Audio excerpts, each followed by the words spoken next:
Good morning, community. Good morning, community. What does one say after Robin Walker Murphy comes up here and blesses the stage? I'm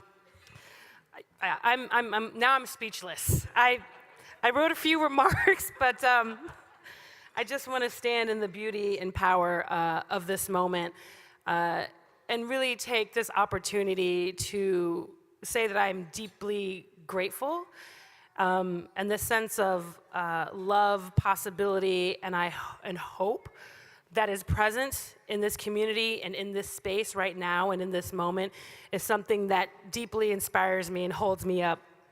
The first thing I want to do, though, is give a pre-shout out, and this is a pre-shout out because they haven't blessed the stage just yet, but to Mosaic, Destiny, Raw Artworks.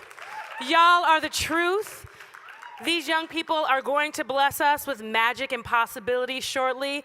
I walked in this morning a little stiff without all of my coffee and was invited into the space with some young folks from Mosaic to stretch and go, ah, and open my mouth up. So thank you for allowing me to step into your sacred space and get warmed up with you.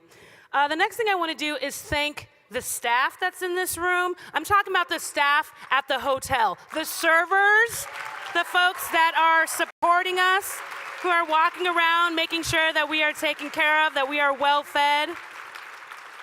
Thank you for your contributions to our health and well-being today, to our nourishment. I also want to thank the National Guild for recognizing me this morning. So thank you. And shout out to Rodney. Rodney, where you at? Are you? Rodney Kumarse, right there in the back. My co-conspirator in this work, the Alana Network, pushing, demanding, showing up, ready to do the work of racial equity and social justice, and also modeling how, as arts administrators and program managers, even as people of color who work in this system, if we aren't actively fighting for and with our babies and our communities, then we are complicit, right? So we hold that dear, and we hold imagination and possibility dear as we do this work together. And now I have to give a shout out to Robin Walker Murphy and James Horton. James Horton in the back. These are my peer mentors, my schemers and dreamers who I rely on and depend upon and am grateful to have in my life. Thank you so much for all you continue to bring to me. I have been involved with the Guild since, I think, 2011. And I had the opportunity in that first year, when I came to the conference, to co-present one of the first more explicit sessions on social justice. And that's not to say that people who were coming to this conference weren't already bringing a sensibility, weren't already asking questions, weren't already pushing for something more intentional and focused around this work of justice. But that opportunity was a salient one for me. That's where I met Robin. That's where I met folks from DreamYard. That's where I met a lot of you for the very first time. And we had hard conversations, right? And we began to unpack what it means to be who we are in all of our identities and all of our varied cultures, our racial identities, our ethnic identities, and our different social positionalities within our organizations, and start talking about what that means and how we can work authentically with community to move the work of justice forward. And so, when I was like, oh yeah, you're gonna get this service award, I was kind of flabbergasted because I feel like anybody who's working in the field of community arts education, whether you're doing it full-time, part-time, contract, y'all are serving. You're serving. And if you don't think of it that way, you need to spend some time reflecting on it, right? I had the opportunity to talk to some colleagues over the last couple days about the notion of service. And, I did a little bit of participatory research, I guess you could call it. This isn't like evidence-based findings, but these are findings from conversations that I've had with all of you. And I surfaced 3 themes that kept coming up in my conversations and thinking about, like, what is service? What does that mean to you? How do you connect with that notion? And the 3 points are as follows. 1 has to do with socialization. I'll say more about that in a moment. 2 has to do with legacy. And 3 has to do with reciprocity. So when I say socialization, this has everything to do with how each of us has internalized norms about what it means to serve.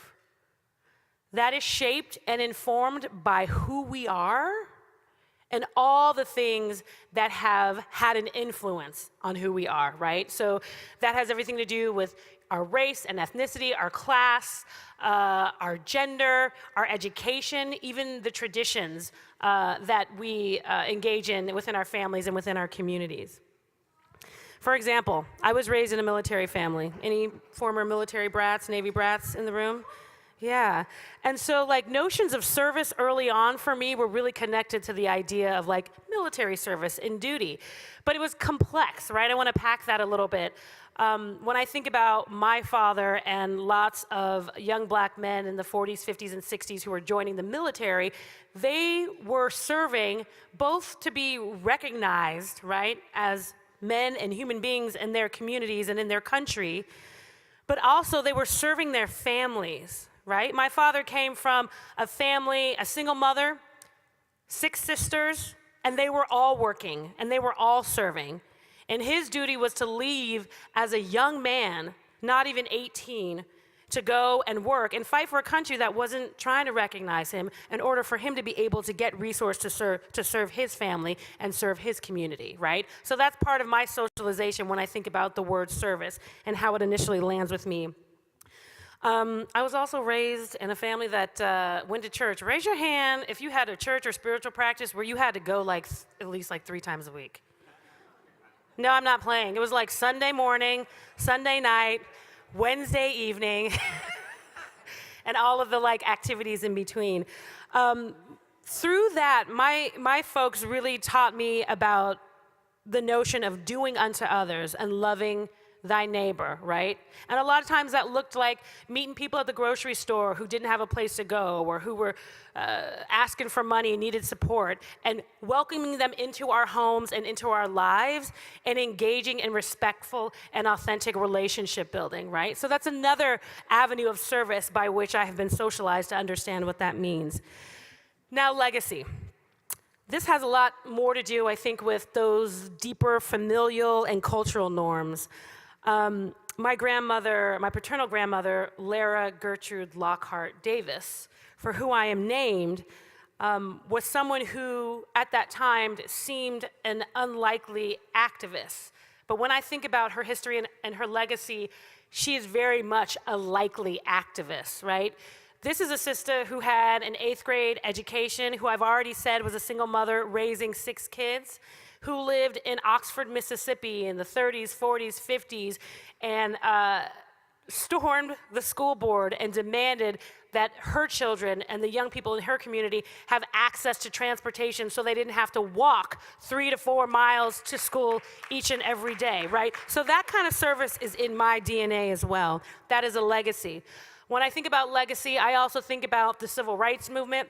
I think about the Black Panthers, the 10-point program, the free lunch program for school children.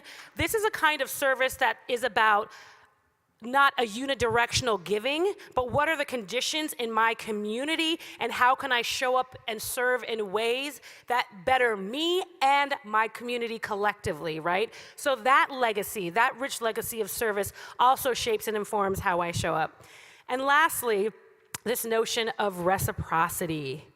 Are folks familiar with Ubuntu? What does it mean? Say that louder, please. I am as we are. Can we say that together? I am as we are. So this actually came up the most when I was talking with my fellow colleagues about this notion of service. Beyond the socialization and the legacy piece was reciprocity. Giving to receive, receiving to give. This mutual exchange, right? Again, not some paternalistic notion of like, I am here to help you, but my liberation is tied up with your liberation. Let us walk and struggle and work together. I feel like that's the work a lot of teaching artists do with our young people.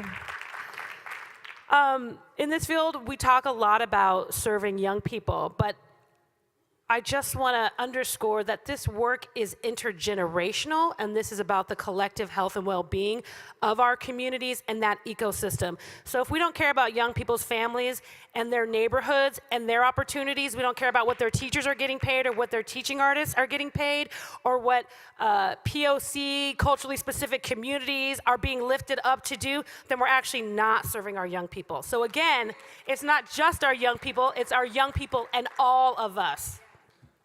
So that's it. That's, me being preachy this morning from the stage. Each of us has, I'm going to close this by saying, each of us has a relationship to service and a legacy and hopefully a spirit of reciprocity as we engage in service. I just want to sincerely, again, thank you for taking the time to recognize me and how I show up, and continue to thank all of you, each and every one of you, for all of you do in service each and every day. Thank you, Ashe.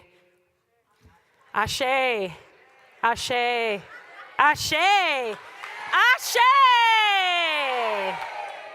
There ain't no more to say. Thank you.